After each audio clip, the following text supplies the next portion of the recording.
Bonjour et bienvenue sur le podcast Développe ton biz, le podcast qui donne la voix aux entrepreneurs du bien-être. Nous sommes tous entrepreneurs du bien-être, entrepreneurs de notre bien-être. Retrouvez au travers du podcast de nombreux sujets autour du développement et de l'épanouissement de chacun, découvrir des pratiques bien-être et celles qui te conviendraient au mieux, s'inspirer d'entrepreneurs comme toi et moi qui ont choisi de vivre de leur passion, retrouver des conseils pour entreprendre de manière éthique et alignée, s'enrichir des autres et de leur parcours, de leur vécu, de leurs expériences. J'ai le plaisir d'accueillir cette semaine Marie-Lou, professeure de yoga, qui est aujourd'hui expatriée à Lanzarote. Avec elle, on va parler de nombreux sujets autour de l'entrepreneuriat, du bien-être évidemment, et du voyage, notamment son expatriation dans un autre pays, les hasards de la vie, écouter son intuition, la difficulté de se définir parfois dans un métier, mais plutôt réfléchir à quelle est sa mission de vie, notamment la sienne, comprendre ce qui rend les gens heureux. On parlera aussi de l'entrepreneuriat qui est une très belle aventure mais parfois difficile et le fait de devoir accepter que tu ne peux pas tout faire et réussir à prioriser. Je vous laisse tout de suite avec notre discussion. Bonjour Marie-Lou. Bonjour Lucie. Je suis très contente de te recevoir aujourd'hui sur le podcast. Je te remercie d'avoir pris le temps de l'organiser et de m'avoir sollicité. Est-ce que tu pourrais dans un premier temps te présenter de la manière dont tu souhaites ? Ouf. Déjà, première question assez vaste. Ouais. Alors, déjà, je m'appelle Marie-Lou, donc comme tu viens de le dire. Et alors, au niveau de ma présentation, pendant longtemps, c'était difficile pour moi de me définir à travers un métier, puisque j'étais dans des métiers qui ne me correspondaient pas forcément. Aujourd'hui, je suis prof de yoga et c'est vrai que ça me définit entièrement et relativement parce que je trouve que c'est assez moi. Et j'avais du mal à rester sur cette idée de se définir par un métier. On est beaucoup plus qu'un métier. Et oui, effectivement, mais aujourd'hui, ça a pris une place tellement importante pour moi. C'est tellement quelque chose que j'ai envie de faire, que je fais avec le cœur, qui prend énormément de mon temps perso, de mon temps pro, que c'est devenu une composante importante de mon identité. Après, sur des éléments un peu moins factuels, je pourrais te dire que moi, ce qui m'anime au-delà du yoga, c'est vraiment les gens. C'est vraiment comprendre qu'est-ce qui rend les gens heureux. Enfin, ça fait un peu simple comme affirmation, mais d'où viennent nos blocages, qu'est-ce qu'on peut exprimer. Voilà, donc c'est tout ce travail-là sur l'humain que je cherche vraiment à explorer dans tous les sens, à la fois au niveau corporel, au niveau psychologique, voilà, subconscient. Un peu lâche. Ouais. Est-ce que tu pourrais revenir un petit peu sur ton parcours, nous expliquer comment le yoga est entré dans ta vie, peut-être ce que tu faisais avant? Ouais. Alors, je vais te le faire un peu en deux étapes. Donc, au niveau de mon parcours, moi d'abord, j'ai étudié communication. J'ai fait un DUT, c'est un diplôme en 2 ans. Après, j'ai fait une année Erasmus pendant ma licence de communication. J'ai fait une pause après ma licence. Je suis partie 2 ans en Océanie, donc surtout Australie, Nouvelle-Zélande. Donc là-bas, j'ai fait des working holidays, donc des visas de travail. Et c'était clair pour moi que je voulais faire une pause, mais que je voulais reprendre les études. Je me suis jamais dit j'arrête tout, je recommence. Donc j'avais toujours un peu une petite alarme dans ma tête qui me disait bon, ok, tu vas revenir, ok. Donc je suis revenue en France. J'ai fait 1 an de master international de marketing international. Bon là, ça me plaisait, mais c'était pas vraiment ce que je voulais faire. Mais j'étais un peu le côté syndrome bon élève où tout réussit bien, du coup, tu ne te poses pas trop de questions, tout le monde est assez content. La suite logique, j'ai fait un master en marketing digital. Donc là, c'est la petite anecdote, c'est que je n'aimais pas du tout le digital, mais je me suis dit, bon, t'aimes bien apprendre, t'aimes pas digital, le digital, c'est important. Si tu l'apprends de manière théorique, la pilule sera plus facile à avaler. Ok. Et cette année-là, je l'ai fait en alternance. Donc, j'étais chez Accor, le groupe hôtelier, donc dans l'expérience client. Et là, en gros, c'est pareil. Je savais que je finissais mon année et que je ferais autre chose. Le seul problème, c'était je fais quoi une fois arrivée, vu que tout avait été un peu fluide, lancé par OK, je veux finir mes études, mais je m'étais jamais trop posé la question qu'est-ce que tu veux faire. Donc, je finis mon master. Là, je me dis OK, je vais partir je vais partir en Amérique latine. Donc, je suis partie en Amérique centrale puis latine. J'ai descendu pendant 8 mois. Ok. Donc, un peu comme d'autres personnes qui voyageaient à ce moment-là, le Covid est arrivé. Mhm. Et je suis partie en 2019 je suis rentrée en mai 2020. Et donc là, ça a un peu bouleversé mes plans parce que moi, j'avais un visa pour aller travailler au Canada. Euh, et là, je voulais un peu me réorienter vers la médiation culturelle, l'événementiel. Donc, autant te dire que ce n'était pas les meilleurs moments. Donc, je suis rentrée en mai en France. Après, quand ça a commencé à aller mieux en France et que ça commençait à être compliqué, moi en Colombie, là où j'étais. Et là, un peu gros vide. Gros, qu'est-ce que je fais bon, donc je me suis dit, donne-toi du temps, fais un boulot d'été en attendant. Je suis travailler dans un restaurant. Et là, je me suis dit, bon, fais des demandes pour la médiation culturelle, mais à Marseille, pourquoi pas. Alors moi, je ne suis pas du tout de Marseille, mais je m'étais dit, il est temps que tu ailles vivre proche de la mer. Tu ne peux plus attendre, c'est ton but, donc n'attends pas plus longtemps. Et ça ne marchait pas, ça ne marchait pas. J'avais des appels, mais on me dit, ah ben non, mais en fait, il y a des changements budgétaires. J'ai dit, OK. Je me disais, mais qu'est-ce que je vais faire? Puis je me suis dit, bon, c'est pas grave, je vais faire une saison d'hiver en attendant au ski. Donc, je trouve une saison au ski. Et puis, rebelote, re-Covid. Bon, entre-temps, je faisais d'autres formations. Je fais des formations en massage, en ayurvédique, en hypnose. Donc, ouais, je cherchais un peu, j'envoyais un peu des graines partout en voyant ce qui pouvait venir. Donc, re-Covid, je devais aller travailler dans un hôtel au ski. Donc là, je dis, bon. Et un peu par hasard, je me dis, tiens, je vais aller faire une formation de yoga. Mais alors, la petite histoire, c'est que moi, j'étais pas la nana à fond dans le yoga qui en faisait depuis 10 ans. Donc ça, je vais rejoindre ta deuxième question de comment le yoga. Mais du coup, ouais, je suis arrivée, moi j'avais fait du yoga, j'avais commencé en 2017 en Nouvelle-Calédonie. Et un peu par hasard, mais à ce moment-là, j'en faisais pour l'aspect physique. Je Ok. faisais du gym, j'aimais bien, c'était faire du sport. Puis il n'y avait vraiment pas du tout l'aspect spirituel, émotionnel, philosophique. Bon, je m'inscris à cette formation de yoga, mais du jour pour le lendemain. Enfin, en fait, j'étais à Porto. Je suis partie voir une copine à Porto, au Portugal. J'ai dit, mais en fait, je resterai bien. J'avais un sac d'un week-end de 3 jours. Je me suis inscrite. Enfin, j'allais m'inscrire, mais ça avait quand même un coût, cette formation. J'appelle mon père, je lui dis, mais je sais pas, ça me motive, mais en même temps, je suis pas certaine. Il me dit, bah, t'as rien à perdre.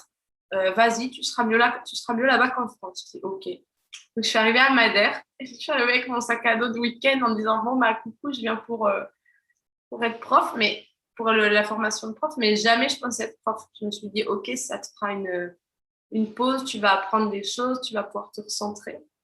Et en fait, à la fin du cursus, j'ai dit, mais c'est ça. J'ai dit, mais enfin, j'arrive à mettre en place, à faire un lien avec tout ce que j'aimais. J'aimais bien le côté développement personnel, le côté pratique sportive, le côté... Après, c'est venu, mais le côté entrepreneur, ça a toujours été quelque chose qui m'intéressait. Et là, je dis, mais ça a vraiment allumé la lumière. Et j'ai dit, mais c'est ça que je veux faire.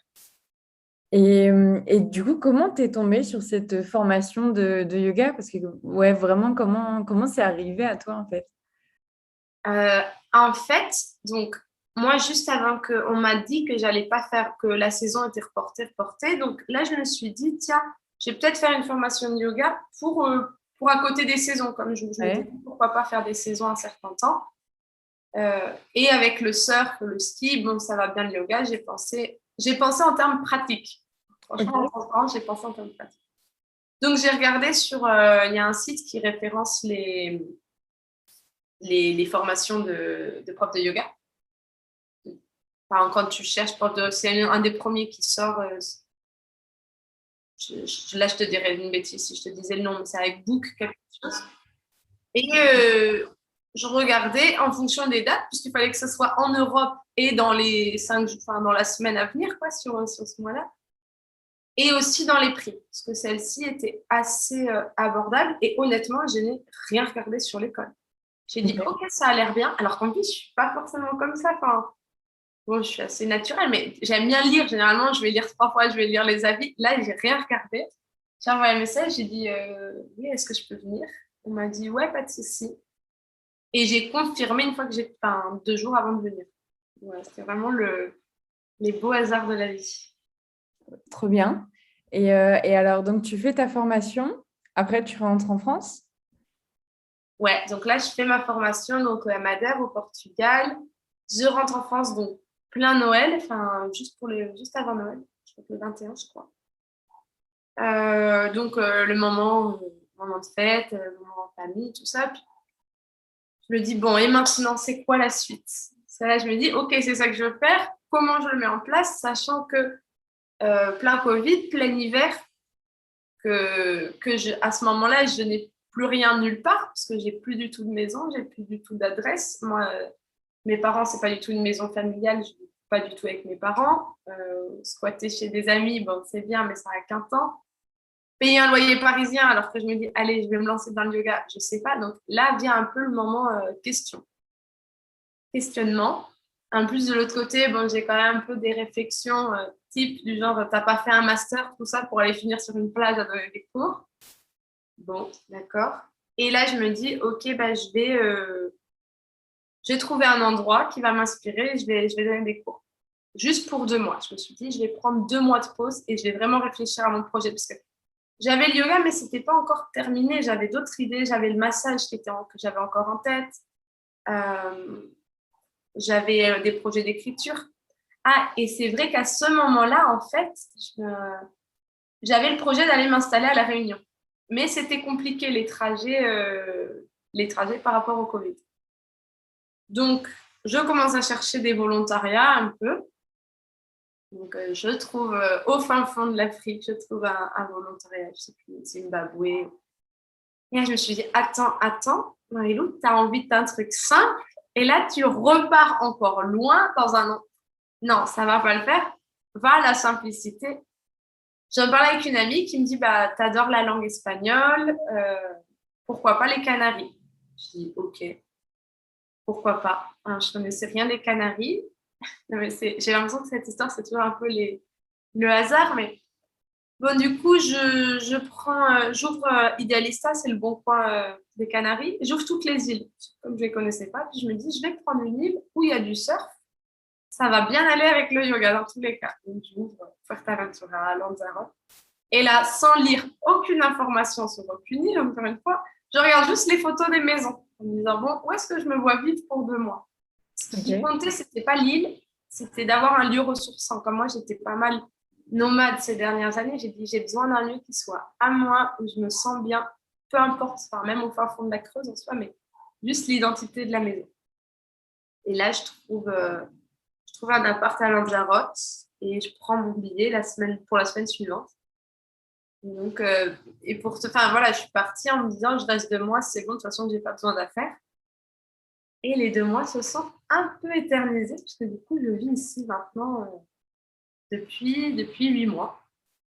Génial. C'est vraiment très inspirant. Du coup, est-ce que tu pourrais nous partager peut-être un peu comment s'est fait ton intégration sur l'île, comment tu as fait du coup pour lancer tes cours de yoga, comment ça s'est passé?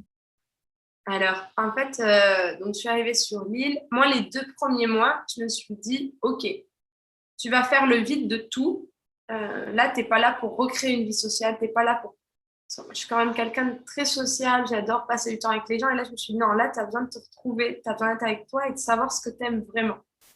Donc là, je me suis un peu imposé une routine assez sévère, entre guillemets, mais je m'imposais vraiment 4-5 heures d'écriture par jour, puis 2 heures de yoga. Donc, et j'ai commencé à donner des cours gratuits sur la plage en bas de chez moi, des cours en anglais. Alors, très vite, les gens étaient hyper contents et tout ça. Très vite, j'ai compris que les gens ne comprenaient pas ce que je disais. En fait, c'était des Espagnols et ils comprenaient. Et je leur disais, bon. Donc, OK. Donc là, je me suis dit, bon, bah, je vais les essayer en espagnol. Mais au début, moi, mes cours, c'était un mix. Je parlais un peu espagnol et puis je leur disais le nom de l'organe ou de la partie qui était mobilisée en anglais. C'était un peu un mix chaotique. Et de là, j'ai dit, OK, je vais me mettre plus à fond. J'ai vraiment forcé sur l'espagnol pour sur la partie anatomique qui me manquait. Parce que, du coup, au niveau espagnol, courant, ça allait. La partie spécifique, énergétique et anatomique, je n'avais aucune idée. Donc, je me suis dit, si tu veux rester là, bouge-toi. Et après, de fil en aiguille, les choses se sont enchaînées. Bon, je me suis beaucoup déplacée. Je suis allée voir beaucoup de personnes. J'y suis allée la tête dans le mur, en disant j'ai rien à perdre et en allant voir, en démarchant les gens. Et en fait, jusqu'au moment où, donc moi, je devais rentrer en mars. Et là, il y a eu une nouvelle. On ne pouvait toujours pas changer de région. J'ai dit non, je devais aller donc rentrer par la France pour aller, à la France métropolitaine pour aller à La Réunion. Ça s'annonçait compliqué. Je commençais à avoir une bonne base ici. J'ai dit non, mais là, j'ai trop à perdre. Donc, j'ai annulé mon vol. Et là, de savoir que j'allais rester ici, j'ai déménagé pour trouver un lieu moins cher et qui soit plus là où je me sentirais bien, pas juste un lieu d'arrivée. Et là, de me dire, OK, là, je suis là, je vais rester là. Là, j'ai réussi à vraiment déployer plus d'énergie pour ouvrir plus de cours et être un peu plus active sur... me donner encore plus de chances de m'installer vraiment. Yes, carrément. Et donc, du coup, tes premiers clients, au final, c'était les personnes sur Lanzarote, les personnes tes élèves de Lanzarote, ou tu en as eu quand même entre deux en France? Non. En France, en fait, tout ça s'est passé assez vite. Je suis rentrée le 21 décembre. J'étais dans ma famille le 22. J'ai dû rentrer le 5 à Paris et je suis repartie peut-être le 15. Donc, c'est allé assez vite. Ouais, ouais. Après, j'ai donné des cours à des copines, à des potes, de la famille, mais c'était un peu dur alors, quand il y a le côté proche qui rentre en jeu, c'est peut-être plus dur pour eux d'être sérieux. Tout le monde dans mon entourage n'est pas forcément à fond dans le yoga ou la méditation, donc le fait, eux, de les voir qui vont rire, qui vont pas réussir à tenir, j'arrivais pas beaucoup. Donc j'ai dit non, c'est pas grave. Et c'est vrai que mes premiers clients, vraiment, ça a plus été à Lanzarote. Et donc, du coup, ça a été vraiment le bouche à oreille. Tu as parlé un petit peu des cours que tu as donnés, ou c'était surtout des cours gratuits au début que tu as donnés? Ouais, c'était le gratuit. Ça s'est fait bouche à oreille un peu. C'était surtout sur les réseaux, donc sur les groupes de français, les groupes Facebook, donc, de français, mais pas que de français, les groupes, tout type de groupes en fait. J'ai perdu mon chat à Lanzarote à communauté végane de Lanzarote. Je me suis dit, bon, j'ai rien à perdre, donc j'ai un peu envoyé partout et j'ai fait le côté gratuit, ça a attiré. Et j'étais dans un endroit central où on me voyait pas mal. Donc après, c'est vrai que les gens venaient, tu disais, ah ben là, c'est un cours gratuit. Donc vite, ça s'est assez vite mis en place là-dessus. Ok. Et est-ce que tu aurais des retours à nous faire sur un peu plus l'aspect entrepreneurial? Tu disais que tu aimais bien ça, mais est-ce que tu as des difficultés ou même des réussites que tu aimerais nous partager plutôt sur le côté entrepreneuriat? Comment ça s'est passé pour toi? Alors, alors quand je dis que ça m'intéresse beaucoup, c'est que j'aime vraiment ce côté développement, comme si ton business ou ce que tu as envie de transmettre, c'était comme un enfant qu'on voulait faire grandir. Et en fait, c'est une super belle aventure, hyper difficile. C'est vrai que mon niveau de mes difficultés, ça a été d'accepter que tu peux pas tout faire. Ouais. De prioriser. Parce qu'en fait, j'ai l'impression d'être un peu comme je dis souvent ça, c'est une image un peu, mais un peu un jeune chien fou qui court un peu dans tous les sens. Et en fait, je fais des choses, des pas, mais je fais des allers-retours dans l'île. En plus, moi, je me déplace en vélo, mais je fais des allers-retours dans l'île d'un bout à l'autre. Donc, c'est ça a été la difficulté de prioriser. Ouais. Et de savoir que, en fait, un type de yoga ne correspond pas à tout le monde et c'est OK. Parce qu'en fait, moi, j'ai un type de yoga qui est peut-être moins commercial, qui est plus axé sur l'énergétique. Et au début, je n'arrivais pas à assumer ce côté-là. Donc, je voulais faire un yoga pour tout le monde. D'ailleurs, je regardais un programme sur l'entrepreneuriat qui me disait, il va falloir que tu répondes à la question, t'aides qui, comment? Donc, moi, en temps de marketing, ça me parle, le positionnement, OK.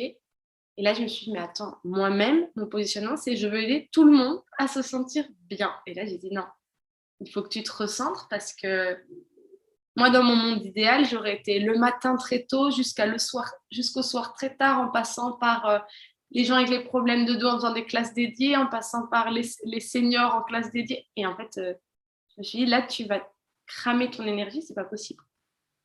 Donc voilà, d'essayer de faire ça et de savoir qu'on ne perd pas sa valeur en fonction de si quelqu'un n'aime pas notre place, c'est pas que nous, on n'est pas forcément bon.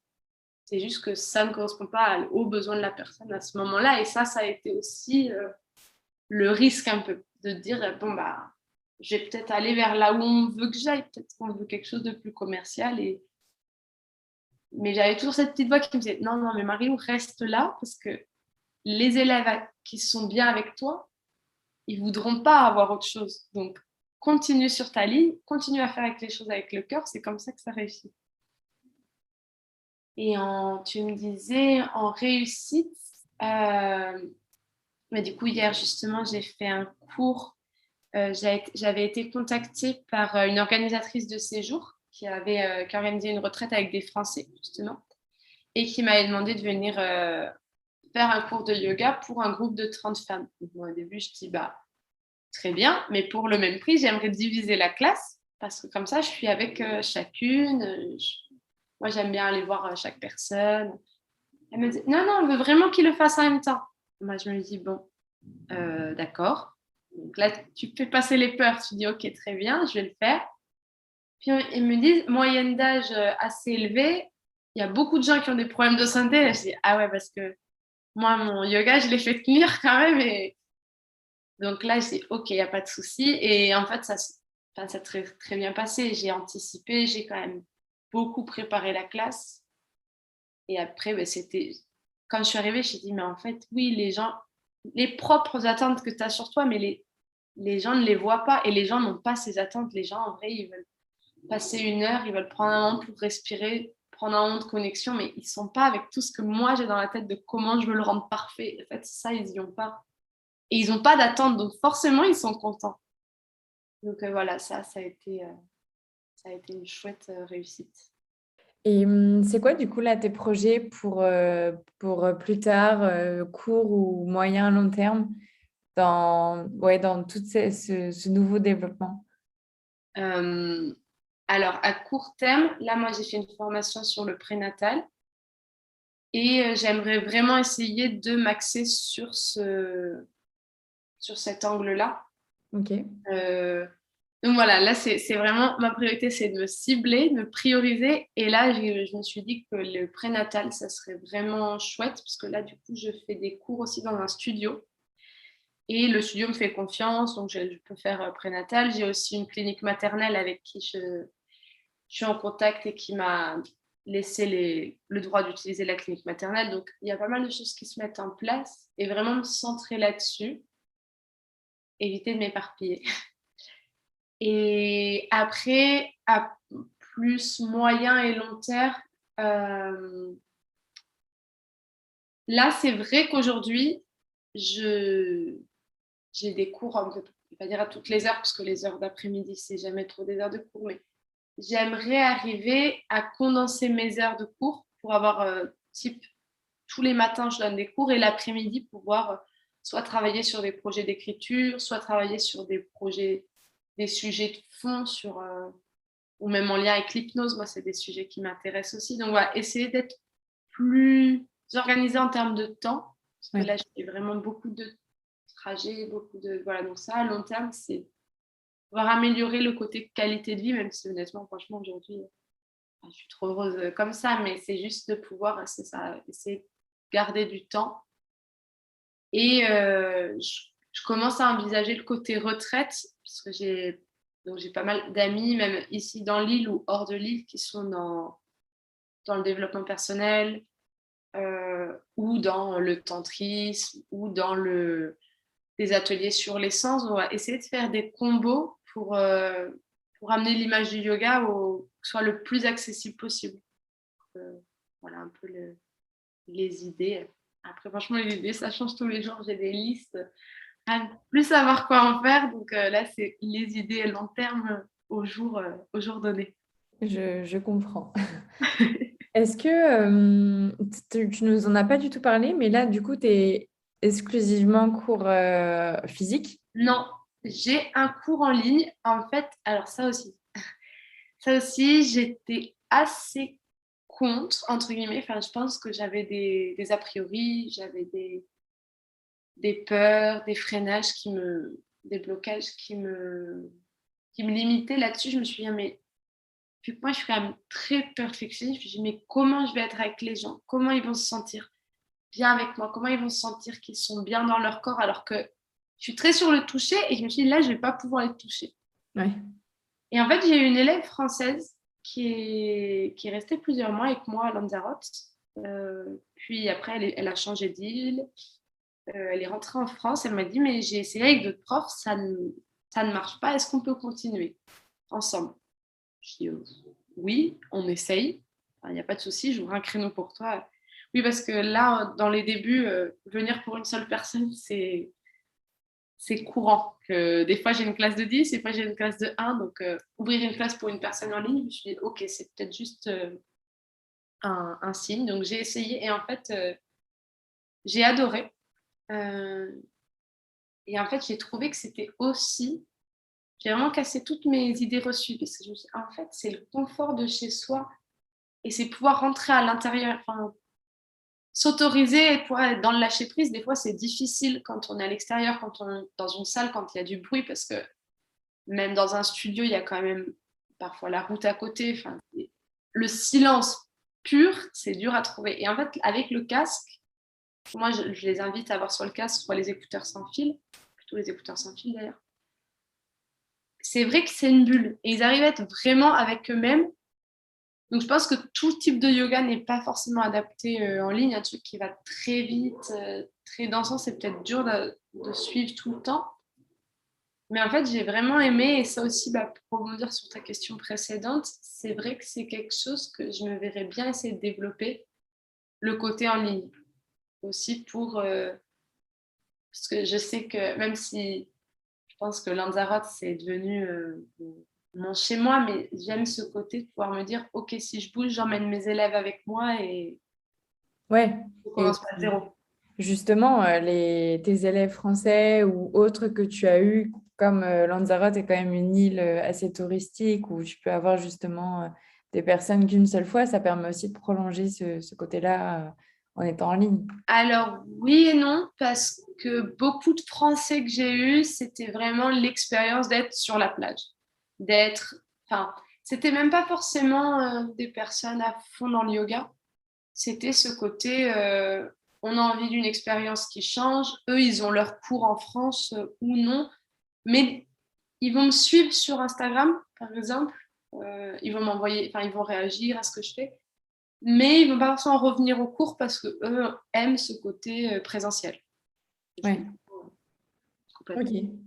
Est-ce que tu aurais un ou une entrepreneur du bien-être qui pourrait être intéressant d'écouter sur le podcast pour découvrir un peu tout son univers, son parcours, ce qu'il ou elle propose? Alors, il y a Laura Cardozo elle est à la fois prof de yoga, à la fois dans le développement personnel. Moi, je l'ai découvert sur Parole de Yogi. C'est un podcast assez dédié au yoga. Bon, à la fin, on voit qu'elle est sur le changement. Donc, à la fin, elle ouvre plus de sujets. Je la trouve pertinente. Après, Margot Hamann, j'aime beaucoup. Donc, je me retrouve, enfin, c'est une femme qui a pas mal voyagé, qui est là, qui ouvre des masterclass. Donc, au niveau de l'entrepreneuriat, au niveau de. Elle aborde pas mal de points aussi sur l'émotionnel. Enfin, ouais, elle est pas mal aussi. Après, il y en a Oui, oui. énormément. Ouais, mais c'est vrai que ces deux-là, ce sont les deux qui me viennent en tête comme ça. Ok. Et la dernière question du podcast, j'aime bien demander, ça veut dire quoi pour toi développer son business? Alors, développer son business. Donc, comme je te disais tout à l'heure, moi, j'ai un peu l'image du business comme un enfant. L'idée, c'est pas d'avoir tant d'argent ou tant d'élèves. c'est juste qu'ils se développent, qu'ils grandissent, que ok, bah là il y avait cet objectif, là tu avais ce besoin-là, ok, bah qu'est-ce qu'on peut faire et continuer. Enfin, pour moi, c'est vraiment la persévérance. Dire, ok, je me suis pris un mur, je me suis pris un mur, 2 murs, 10 murs, bah, c'est pas grave. En fait, c'est comme vraiment ce côté, moi je le vois vraiment comme une relation de parent. Ok, mon enfant peut faire une erreur, mon enfant peut... Mais je l'aime encore et je veux l'aider et qu'il avance et pour qu'il devienne grand et qu'il vive presque tout seul. Enfin, moi, je rêve de ce moment où je fais essentiellement du yoga et la partie commerciale est un peu plus réduite.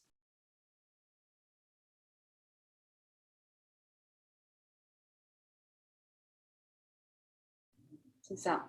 Pour moi, c'est vraiment le développer son business, c'est être indulgent avec soi-même et être dans la patience. Là, moi, je dis régulièrement que, en fait, des fois, j'ai des phases down, comme tout le monde. Je me dis, ah, mais attends, c'est pas possible. Là, il y a qu'une personne dans la classe. Et en fait, je me suis dit, mais dans 10 ans, quand je repenserai à ces moments-là, mais je vais tellement les aimer, ces moments, en me disant, mais tu avais une motivation, tu avais une envie, tu étais là, tu faisais tous tes allers-retours, tu venais pour une personne, il y avait du vent, tu mangeais du sable, mais tu étais encore heureuse d'être là. Et donc, je me dis, mais profite parce que ces moments-là, ça sera des beaux souvenirs. Carrément. Bah, c'est un très beau mot de la fin. Où est-ce qu'on peut te retrouver sur les réseaux? Alors, c'est Marilou Yoga, donc Marilou, Marilou, -du-8, yoga. Ok, super. Bah, je mettrai tout ça de toute façon dans les notes du podcast.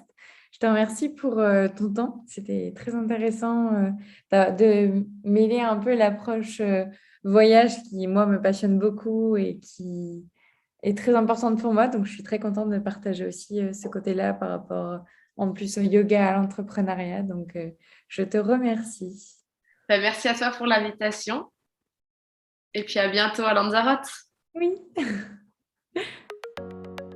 J'espère que cette discussion avec Marilou vous a plu, qu'elle vous aura donné envie de voyager, d'entreprendre, de vous ressourcer dans le bien-être, de découvrir différents sujets autour du bien-être. Surtout, n'hésitez pas à aimer et à partager le podcast s'il vous a plu. N'hésitez pas non plus à me taguer ou à le partager à votre entourage pour continuer à son développement.